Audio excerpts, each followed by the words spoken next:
When you look at any of your favorite movies, you will notice the effect the music has on images. If you want to test it, just turn off the sound and watch a scene silently to see how much the music adds to the overall mood of a shot. So naturally, the choice of music for your artist portrait should connect to the story that we want to tell.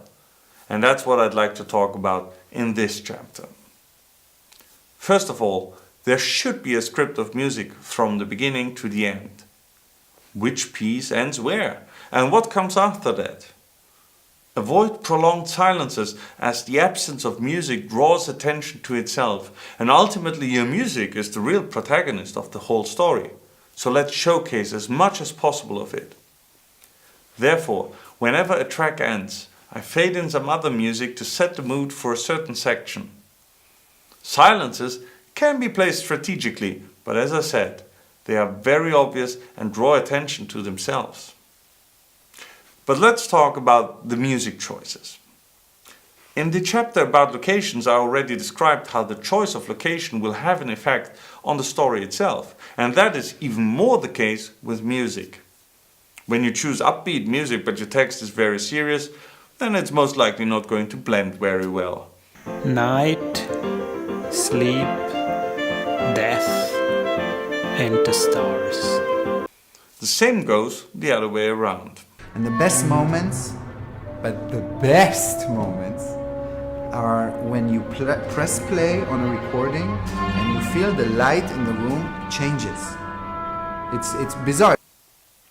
Another aspect is that some music is very busy and doesn't work well in the background, as it will sound very messy with some text spoken over it. But the same piece could work well for the beginning or the end. Just as with the story itself, try to think of your music choices as having a beginning, a middle and an end. You can start quietly or wildly. You can end in furor or fading into the quiet. All is possible, but there should be an arc and it should fit your story. If you want the music to contrast what you are saying or what is shown, that can also work, but it has to be a conscious decision that helps telling your story.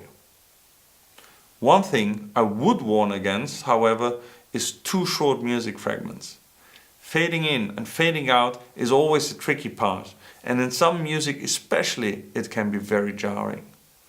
A 45-second fragment is going to be over very quickly, and in most cases it will be a challenge to connect it to the piece before and after. Think also about the different keys in which the fragments are and how those connect. When a longer track needs to be faded out, it is always good to follow the natural flow of the music. So if after a climax there is a prolonged decrescendo, this can be used to naturally fade out the music. On the other hand, the new beginning after such a decrescendo can be a good place to fade in a track. It doesn't have to be as smooth as possible every time, but thinking smooth is a good starting point. When deciding about the length of the music to be used, take a fragment you want to use and read your text that should go over it.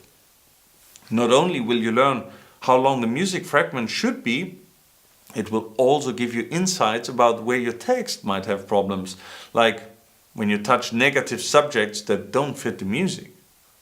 Plus, you will also suddenly understand the expression you need to give the text to make it work with the music. If you have a Zoom or another portable recorder, record yourself reading the text over the music and listen to it. You will be surprised in many cases how much more dramatic you should read your text to fit the music. Finally, once you've decided all the pieces of music to appear, we will have to make a decision on how these pieces of music are represented visually. In most cases, we show the artists playing their instrument, but since we want to use the fully mastered sound of the CD, we don't record live on location, but do playback. I usually bring an audio monitor to the location from where you will be able to hear the playback to play to. Playing back is something that especially classical musicians aren't very used to. And in certain repertoire, think about late 19th century rubato music, it is very hard to pull off the same rubato twice. So you will have to practice this. But don't worry, I also film angles from which the details of your performance cannot be seen, so I can cover it up if something isn't 100% synchronized.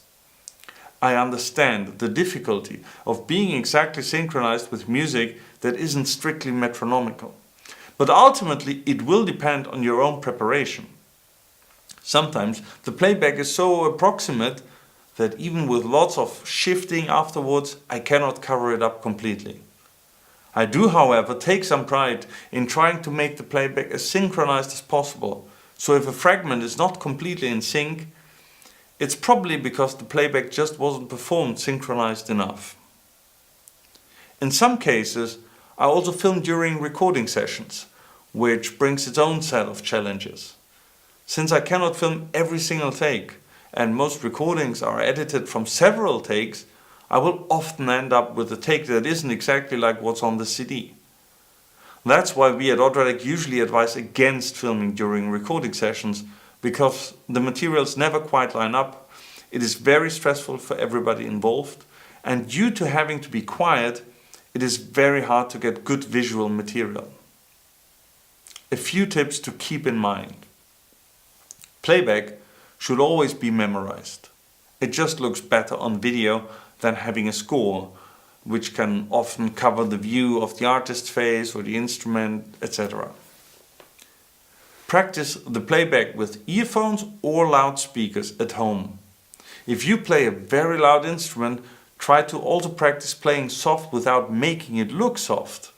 I know this can be hard, but if you can't hear the playback from the audio monitor, then you're not going to be synchronized.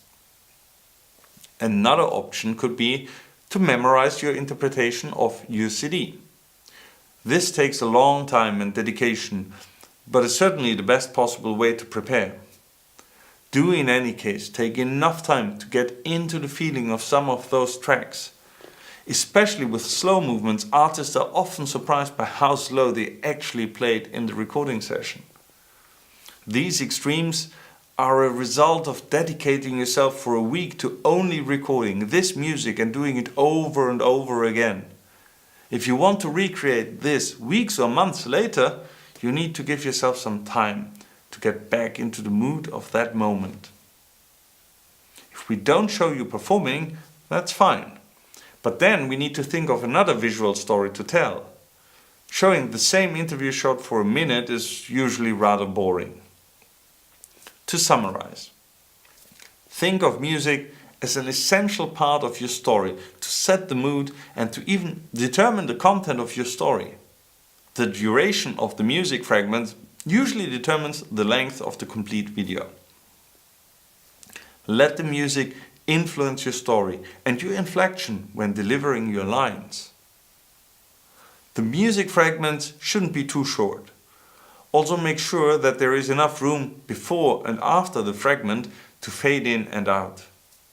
Prepare a few extra bars for the playback before and after the bit, so that you give yourself some time to get into the movement. Make sure you choose music that isn't too messy when spoken on top. Some music can work great for the beginning intro or the end, but choose carefully. The intro and outro shouldn't last too long. 30 seconds is usually more than enough. If the playing is shown in the video, then we are going to film it in playback in most cases. Keep that in mind when choosing the music fragments and practice it accordingly. The playback in the video can only be as synchronized as you prepare it. As a last point, I want to share with you some of my editing process. When I start editing a video, I first always edit down the spoken text to what I think is the basic skeleton of the story and put that in order. After that, I put the music fragments to it, making sure there is a good flow and that the fragments interlock naturally. I continue doing that until the end. And while all these sound bits have corresponding visuals, I haven't chosen a single visual frame yet. The story is first told from the audio, the music and the spoken word. Once those two have been said, I start adding the visuals to it in order.